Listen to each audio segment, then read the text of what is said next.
పనస పండుతో snack recipe. పనస పండును గింజలు తీసేసి చిన్న చిన్న పీసెస్గా కట్ చేసుకోవాలి.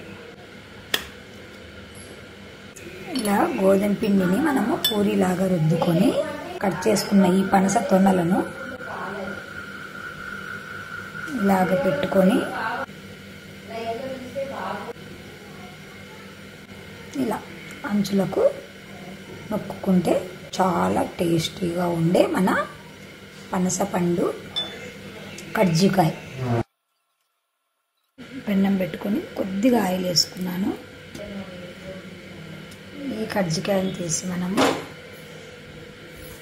ఇలా వేసుకొని 2 సైడ్స్ బ్రౌన్ కలర్ వచ్చేంత వరకు మనం చపాతీ ఎలా కాల్చుకుంటామో ఇలాగా కాల్చుకోవాలి. కొద్దిగా మంట తగ్గించుకొని పెట్టుకోవాలి. మంట ఎక్కువ పెడితే మాడిపోతుంది.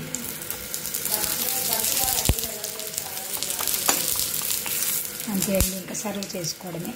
దీన్ని చట్నీతో కానీ మనము సాంబార్ కొద్దిగా అద్దుకొని తిన్నా కూడా టేస్ట్ బాగుంటుందండి ఫ్రెండ్స్.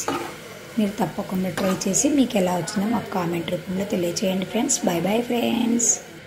ఇంకా సర్వ్ చేసుకోవడమే ఫ్రెండ్స్.